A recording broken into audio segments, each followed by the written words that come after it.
Hello बच्चों, मैं doctor Sunita Nandal कक्षा 10th के लिए आज पाठ लेकर आए। गद्य भाग का 3rd लेसन है जो लखनवी अंदाज।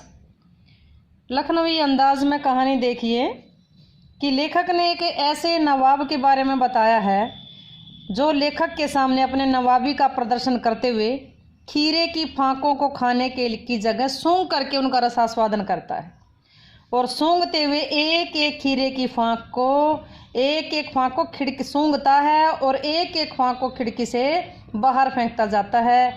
ऐसा करके वह डकार लेकर के तृप्त होने का भी, पेट भरने का नाटक भी करता है।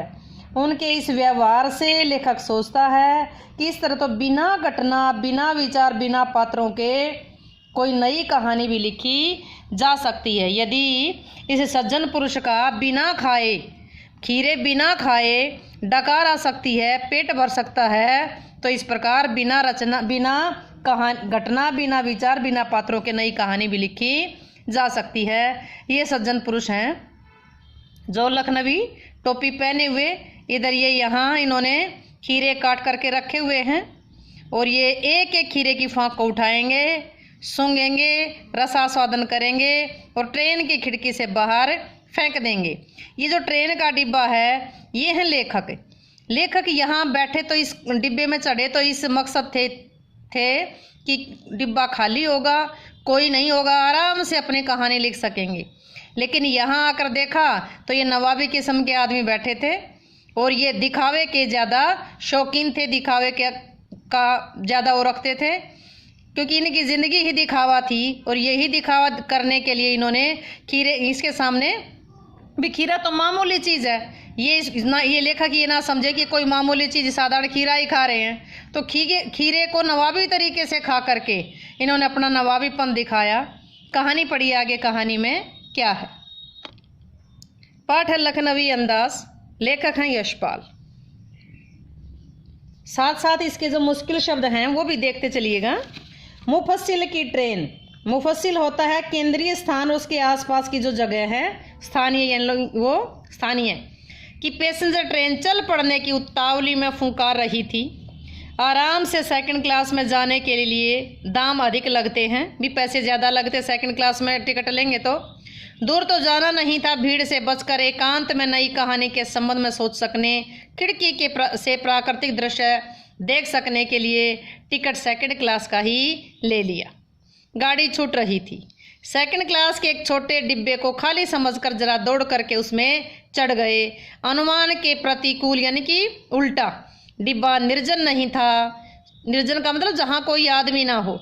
एक बर्थ पर लखनऊ की नवाबी नस्ल के एक सफ़ेद पोश सज्जन बहुत सुविधा से पालथी मारे बैठे थे। सामने 2 ताजे चिकने खीरे तौलिए पर रखे थे, जैसे मैंने चित्र पर में दिखाया। डिब्बे में हमेशा से हमारे सहसा कूद जाने से, अचानक हमारे आ जाने से सज्जन की आंखों में एकांत, चिंतन में विघ्न, रुकावट का असंतोष दिखाई दिया।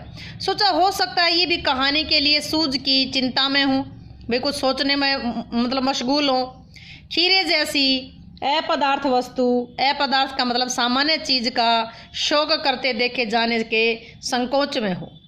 नवाब साहब ने संगति के लिए उत्साह नहीं दिखाया कि जैसे अंदर आए तो भी आओ भाई बैठो, इस तरह से खुश हुए हों कि लेखक के आने से ये खुश नहीं हुए।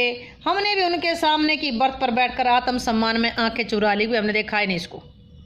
ठाली बैठे यानी कि खाली बैठना, कल्पना करते रहने की पुरानी आदत है। नवाब साहब की असुविधा, संकोच के कारण का अनुमान करने लगे। अभी क्यों शर्मा रहा है मेरे आने से, इसको ये शर्माया क्यों? संभव है नवाब साहब ने बिल्कुल सोचा, फिर मैंने कि नवाब साहब ने बिल्कुल अकेले यात्रा करने के अनुमान में किफ़ायत यानी फ़ायदे के विचार से सेकंड क्लास का टिकट खरीद लिया हो और अब गवारा ना हो, अच्छा ना लग रहा हो कि मैं यहाँ गया। शहर का कोई सफ़ेद पोश उन्हें मंझले दर्जे में सफ़र करता देखे। अकेले सफ़र का वक्त काटने के लिए खीरे खरीदे होंगे और जब किसी सफ़ेद पोश के सामने खीरा कैसे खाए। हम कनखियों से यानी तिरछी नज़र से नवाब साहब की ओर देख रहे थे। नवाब साहब कुछ देर गाड़ी की खिड़की से बाहर देखकर स्थिति पर गौर करते रहे। ओह, नवाब साहब ने सहसा हमें संबोधन किया। आदाब अर्ज। जनाब, खीरे का शौक फरमाएंगे? नवाब साहब का सहसा भाव परिवर्तन अच्छा नहीं लगा। भांप लिया, आप शराफत का गुमान बनाए रखने के लिए हमें भी मामूली लोगों की हरकत में लथेड़ शामिल कर देना चाहते हैं, लथेड़ देना चाहते हैं। जवाब दिया, शुक्रिया, किबला शौक फरमाएं, यानी कि शुक्रिया, आप ही शौक फरमाएं। नवाब साहब ने फिर एक पल खिड़की से बाहर देखकर गौर किया। दृढ़ निश्चय से खीरों से के नीचे तौलिया रख झाड़कर सामने बिछा लिया। तरीका देखना, सीट के नीचे से लोटा उठाकर दोनों खीरों को खिड़की से बाहर धोया और तौलिए से पोंछ लिया।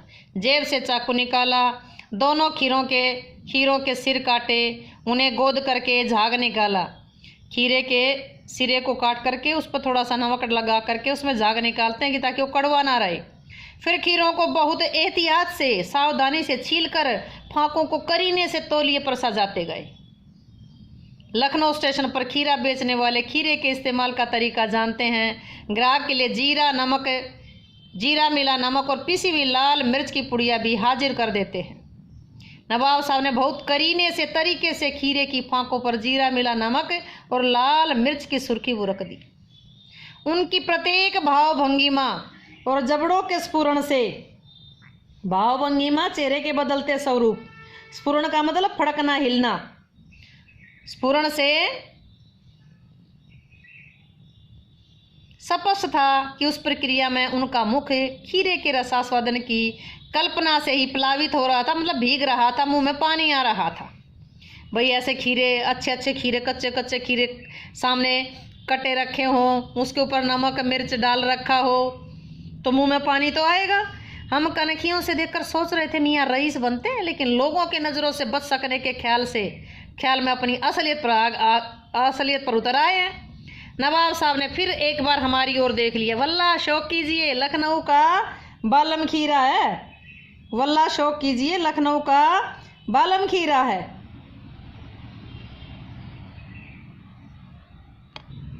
वल्ला का मतलब है कसम से, शौक कीजिए कि लखनऊ का बालम खीरा है। नमक मिर्च छिड़क दिए जाने से ताज़ा खीरे की पनियाती फांके देखकर पानी मुंह में जरूर आ रहा था, लेकिन इनकार कर चुके थे। एक बार मना कर दिए तो खाएं कैसे। आत्मसम्मान निभाना ही उचित समझा, उत्तर दिया, शुक्रिया, इस वक्त तलब इच्छा महसूस नहीं हो रही। मैदा भी जरा कमज़ोर है, यानी आमाशय भी जरा कमज़ोर है। किबला शौक फरमाए कि आप ही शौक फरमाएं। नवाब साहब ने सतृष्ण आंखों से नमक मिर्च के संयोग से चमकती खीरे की फांकों की ओर देखा। खिड़की के बाहर देखकर दीर्घ निश्वास लिया, लंबा सांस लिया। खीरे की एक फांक उठाकर होठों तक ले गए, फांक को सूंघा, स्वाद के आनंद में पलकें मुन गई। बड़ा अच्छा स्वाद है। मुंह में भर आए पानी का घूंट गले से उतर गया। तब नवाब साहब ने फांक को खिड़की से बाहर छोड़ दिया। नवाब साहब खीरे की फांकों को नाक के पास ले जाकर वासना से रसास्वादन कर खिड़की से बाहर फेंकते गए। नवाब साहब की खीरे की सब फांकों को खिड़की से बाहर फेंककर तौलिए से हाथ, कहानी ध्यान से सुनो, तौलिए से हाथ और होठ पोंछ लिए। गरव से गुलाबी आंखों से हमारी ओर देख लिया, मानो कह रहे हो यह खानदानी रईसों का तरीका। नवाब साहब खीरे की तैयारी इस्तेमाल से थक कर लेट गए। हमें तसल्ली में सिर खम कर लेना पड़ा। सिर खम करना मुहावरा है, सिर झुकाना। हमें तसल्ली में सिर खम कर लेना पड़ा। यह खानदानी तहजीब, नफासत और नजाकत। नफासत है कोमलता, तहजीब है शिष्टता, तहजीब है शिष्टता, नफासत है कोमलता, नजाकत भी कोमलता। हम गौर कर रहे थे खीरा इस्तेमाल करने के इस तरीके को। खीरे की सुगंध और स्वाद की कल्पना से संतुष्ट होने का सूक्ष्म, नफीस, बढ़िया, एब्स्ट्रैक्ट, अमूर्त कह दो, सूक्ष्म कह दो, जिसका कोई भौतिक अस्तित्व ही ना हो, ये तरीका जरूर कहा जा सकता है, परंतु क्या ऐसे तरीके से पेट की तृप्ति हो सकती है? नवाब साहब की ओर से भरे पेट के ऊंचे डकार का शब्द सुनाई दिया, मतलब डकार भी आगे की तरफ हो गया।